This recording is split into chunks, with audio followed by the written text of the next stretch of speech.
আমাদের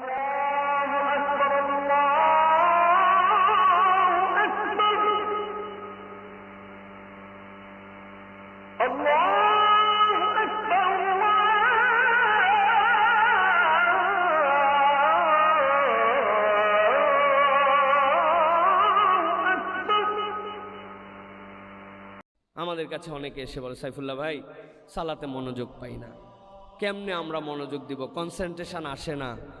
প্রত্যেকেরই আমাদের অভিযোগ আছে।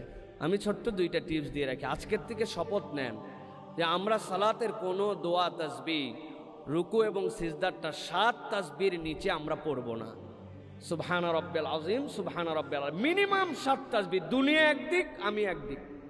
ইমাম সাহেব যদি এর থেকে কমে ওঠে তো ইমাম সাহেবকে পার্সোনালি একটা চিঠি দিবেন যে আমরা প্রোডাক্টিভ রমাদানে আসছিলাম, আমরা 7টা তাসবিহ করে পড়তে চাই, তার যেন সম্মান থাকে। হয়তো উনি সকলের দিকে তাকায় একটু কম করেন, তো আমাদের রমাদানে অন্তত আপনি একটু সুবহানা রাব্বিল আলা 7 বার পড়ার মতো আমাদেরকে সুযোগ দিন। সম্মানের সাথে একটা চিঠি দিয়ে উনার পকেটে দিয়ে চলে আসবেন, দেখবেন উনি পরিবর্তন হয়ে গেছে ইনশাআল্লাহ।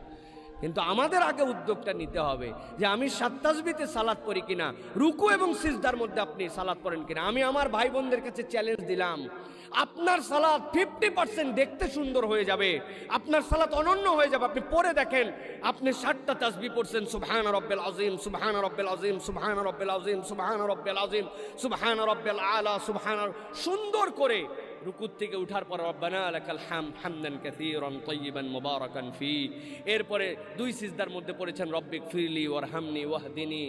এই যে আপনি অথবা 3 বার পড়েছেন রব্বিক ফিরলি, রব্বিক ফিরলি, রব্বিক ফিরলি, রাসূল সাল্লাল্লাহু আলাইহি ওয়াসাল্লাম কর্তৃক সাবিত আছে। আপনি এইটুক শুধু করে দেখেন, আপনার সালাতটা একটা ব্যতিক্রম সালাত হবে। আর 2 নম্বরে সালাতে মনোযোগের জন্য র্যান্ডম সূরা থেকে বেরোতে হবে আপনাকে। যেই সূরা সব সময় পড়ি আজকে ওই সূরা পড়ব না, ব্যতিক্রম সূরা থেকে আজকের থেকে সালাত হবে। আপনার জানা আছে, আমি জানি আপনার 10টা সূরা মুখস্থ, কিন্তু আপনি ইন্না আতানার কুল্লু আল্লাহর উপর আমল করতেছেন। ক্যাম্পাসে আসার পরের থেকে এর বাইরে আপনার কোনো সূরার এখন পর্যন্ত তেলাওয়াত করার সুযোগ হয় নাই।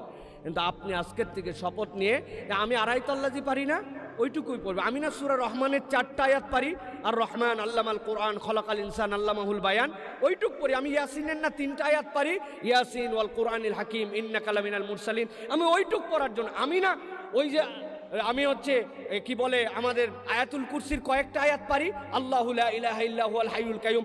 আজকে আমি সালাতের প্রথম রাকাতে এইটুকু পড়ব। দেখেন আপনার সালাতটা আপনাকে ভিন্ন রকম ফিলিংস দিবে।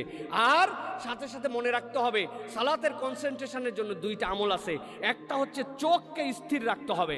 আমি এদিক সেদিক তাকাবো আর সালাত আদায় করব, দেখতেছি ফিরতেছি, এইটা আপনার সালাতে কখনো মনোযোগ দিবে না। আপনার চোখকে একদম সিজদার জায়গায় ফিক্স, আর যখন রুকুতে যাবেন 2 পায়ের মধ্যে ফিক্স, এইটা একটা আমল।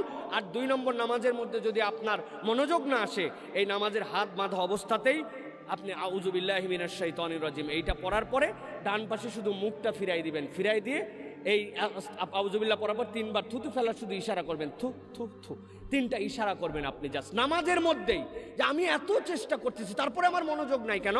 আপনার সালাত ভাঙবে না, কিন্তু আপনার সালাতে যে ডিস্টার্ব করে শয়তান, ওই শয়তান আপনার থেকে ভেগে যাবে। এটা রাসূল সাল্লাল্লাহু আলাইহি ওয়াসাল্লাম কর্তৃক প্রমাণিত সুন্নাহ। অথচ আমরা মুমিন হিসাবে অভিযোগ আছে মনোযোগ থাকে না, এদিক ওদিক মন দৌড়াদৌড়ি করে, কিন্তু জীবনে এই প্র্যাকটিস আমি করি নাই। ক্রাইটেরিয়াগুলো ভালো করে বুঝে নেন। মনোযোগের জন্য জায়গা মতো চোখ সরবে না, আপনি ওই জায়গায় চোখ। 2 নম্বর, নতুন সূরা দিয়া আপনার অজানা যেটা র্যান্ডম পড়েন এরকম সূরা দিয়ে আপনি পড়বেন, এবং নিজের কানে যেন ওটা শুনতে পান। মনে মনে নামাজ আছে আমাদের, বিশেষ করে আমাদের মা বোনেরা আছেন, উনারা হচ্ছে মনে মনে নামাজ পড়ে। এই আল্লাহু আকবার, আলহামদুলিল্লাহ শেষ, সূরা ইখলাস শেষ, এরকম না। আপনার ন্যূনতম আপনার তিলাওয়াতটা আপনার কানে যেতে হবে, ফিস ফিস করে। এইটা আপনার সালাতের মনোযোগ বৃদ্ধি করবে। সুতরাং আজকের থেকে আমি আমার ব্যতিক্রম সালাতের উপস্থাপন করতে চাই। রাজি আছেন ইনশাআল্লাহ? কথা বলতে হবে ছেলেদেরকে, রাজি আছেন ইনশাআল্লাহ? ইনশাআল্লাহ প্রিয় ভাই, করে দেখেন কি মজা পেয়ে যাবেন আপনি। আসর থেকে আপনার প্র্যাকটিস যদি এরকম হয়, আপনি ভিন্ন রকম একটা ফিলিংস পাবেন প্রিয় ভাইয়েরা। আর 2 নম্বর, সালাতের ভিতরের প্রণিধানযোগ্য যেইগুলো দোয়া, সুবহানা রাব্বিল আযীম মানে কি, সুবহানা রাব্বিল আলা মানে কি? আহারে, জিজ্ঞাসা করলে আমাদের মধ্যে 50% মানুষ জানে না। সুবহানা রাব্বিল আলা মানে জানি না, সানার অর্থ জানি না, ওয়া তাআলা জাদ্দুকা মানে কি আমি জানি না। আমি দোয়ায় কুনুত শিখেছি, কিন্তু দোয়ায় কুনুতের অর্থ জানি না। আমি যে শেষ বৈঠকে পড়তেছি আল্লাহুম্মা ইন্নী যালামতু নাফসি যুলমান কাসীরা, এইটার ফিলিংসটা আমি জানি না। দিনে একটা ওয়াক্তের 2টা রাকাত নামাজে আপনি কলিজাটা উজাড় করে দিয়ে নামাজের অর্থগুলা খেয়াল করে যদি পড়েন, দেখবেন আপনার রমাদান আপনার সাথে আছে। আমার এই রমাদান আমার জন্য ব্যতিক্রম কিছু দিচ্ছে, আমার আত্মার মধ্যে পরিবর্তন হচ্ছে, আমার কোরআনের প্রতি ভালোবাসা আসতেছে, আমার দ্বীনের প্রতি ভালোবাসা আসতেছে, আমাকে আল্লাহ আল্লাহ রসুলের মহাব্বতের দিকে আমাকে উৎসর্গিত করতেছে, আমাকে কোরআন যেন টানতেছে। যার সালাত সুন্দর তার রমাদান